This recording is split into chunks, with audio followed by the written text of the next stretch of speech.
কিরে বাবা কি বললেন? মেয়ে জামাইকে বরণ করে ঘরে তোলা হবে না হবে না? না, আমাকে কেউ জিজ্ঞেস করলে তো আমি স্পষ্ট না বলে দিতাম। কেন গো ঠাকুরপো, কেন না বলতে তুমি? শোনো ঠাকুরপো, এ বাড়িতে মল্লারের যেমন অধিকার, মল্লিকারও ঠিক তেমনই অধিকার আছে।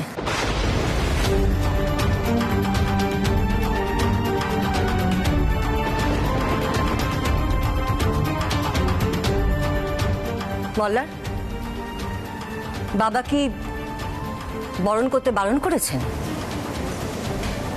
না। ব্যাস, তাহলে তো ল্যাটা চুকেই গেল।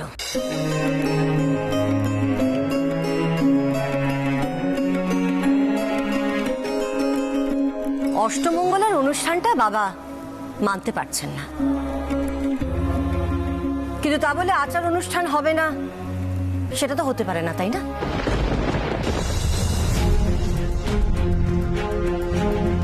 বাবা নিশ্চয়ই চাইবেন না যে তার নাতনির অকল্যাণ হোক। বাবার রাগ পড়ে গেলে বাবা ঠিকই মল্লিকাকে আশীর্বাদ করবেন।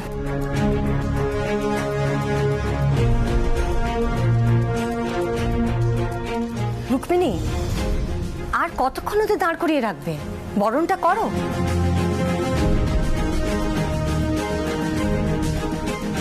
তা না হলে আমি নিজেই ওদের বরণ করে ঘরে নিয়ে আসবো।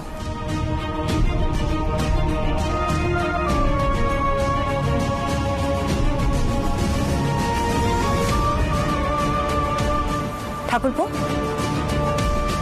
তোমার যদি থাকতে না হয় থেকো না।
বাবা রঙ্গন, দেখো তোমাকে না এই বাড়ি থেকে অনেকগুলো কথা শুনতে হচ্ছে।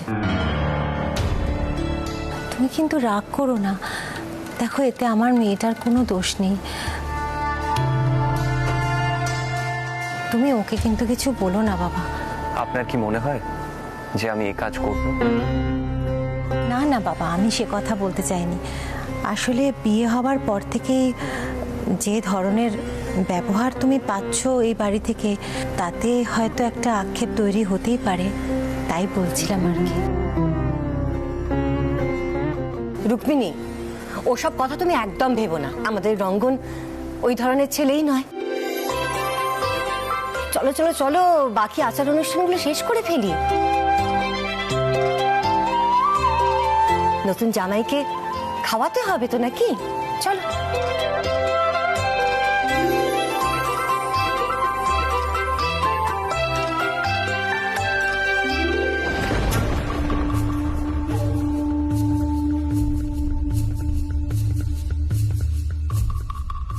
এই ছেলেটাই মল্লিকার বদনাম করেছে, আবার বিয়ে করে ওকে দূরে সরিয়ে নিয়ে গিয়ে এবারে মান সম্মান ধুলোয় মিশিয়েছে।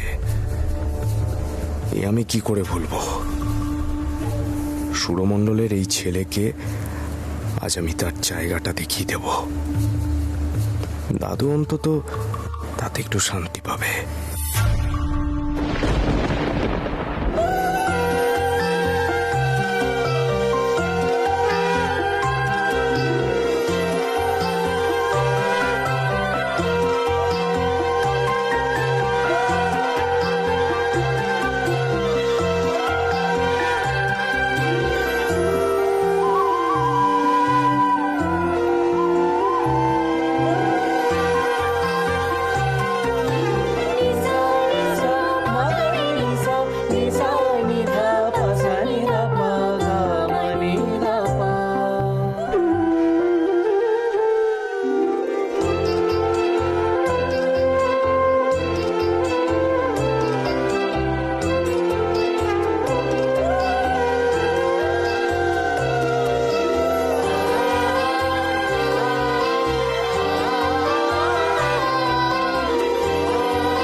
আরে বাবা, রঙ্গনে তো লজ্জা পাচ্ছিস কেন? তুই একদম চিন্তা করিস না, আমি তো আছি তোর সাথে, তোর আহিদা তো আছে। শোন, আজ কিন্তু জামাইয়ের প্রথম দিন শ্বশুর বাড়িতে, এখন জামাইকে খাওয়ানো হবে, তোরা কেউ কিন্তু বিরক্ত করবি না। আরে বাবা, পাগল নাকি সৈনী আন্টি? রঙ্গন কি আর শুধু এখন আমাদের ভাই? আমাদের নন্দাই বলে কথা। হ্যাঁ সত্যি তো। তো জামাই বাবা জীবন, এবার তুমি চুপচাপ এখানে বসো, তুমি সমস্ত কিছু খাবার খাবে, একদম লজ্জা পাবে না, আমি কিন্তু সবাই দেখবো, ঠিক আছে? আহিদা, শেষে তুমিও।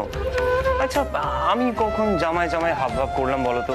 না না, তোকে জামাই জামাই হাব ভাব করতে হবে না, তুই যে আমার বোনের খেয়ালটা রেখেছিস তাতেই হবে, তাতে তুই জামাই হয়ে গেছিস অলরেডি। বাবা আহির, এবার ওকে বসে খেতে দাও, ছেলেটা একদম লজ্জায় শেষ হয়ে যাচ্ছে। তুমি বসো বাবা, বসো। মল্লিকা, আয় মা, এখানে এসে দাঁড়া। মানে আমি এইসব একা একা খাবো নাকি?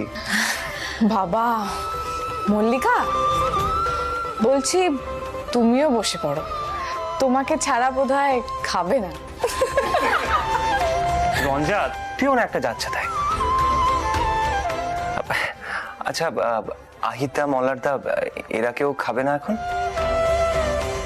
সবাই খাবে পরে। তুই জামাই, তোকে একটু আদর যত্ন করবে না তোর শালারা?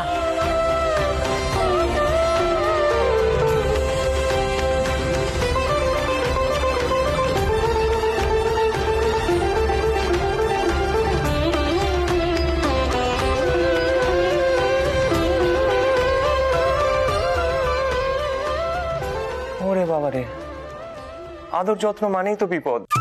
ও সৈনী আন্টি, তুমি তো জানো আমি বাবার মতো নই, খেতে অতটাও ভালোবাসি না।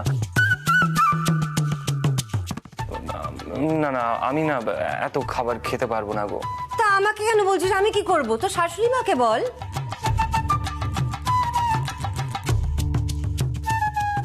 মা, ওনাকে তুমি জোর করো না,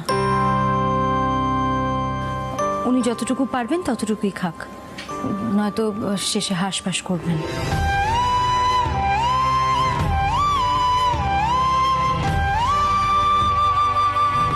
তুই থাম। আরে বাবা, কি কাণ্ড দেখো তো দিদি, জামাই প্রথমবার বাড়িতে এসেছে, আমি জোর করে খাওয়াবো না? তুমি শুরু করো বাবা। তুমি শুরু করো তো। এই পিলু, এটা কিন্তু যাচ্ছে তাই হচ্ছে না, আমি এত খাবার খাবো না, অসম্ভব। বেশি না বলো না রঙ্গন।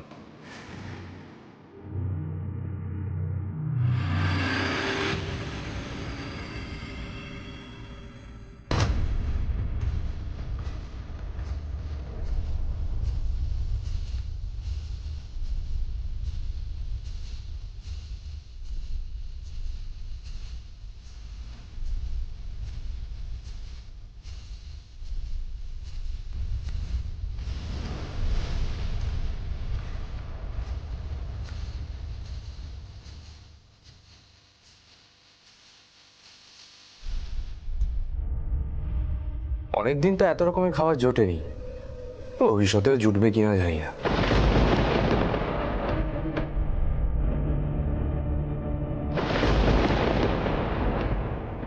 মা, একটু বেশি করে খাবার ওদের প্যাক করে দিও, কালু খেতে পারবে।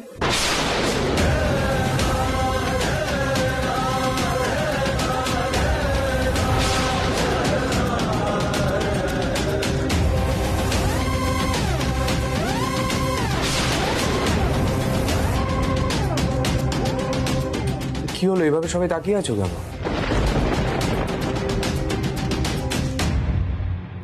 আমি ভুল কিছু বললাম নাকি?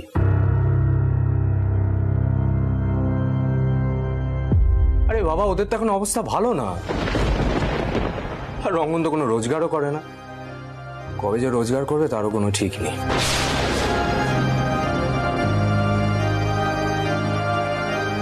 এই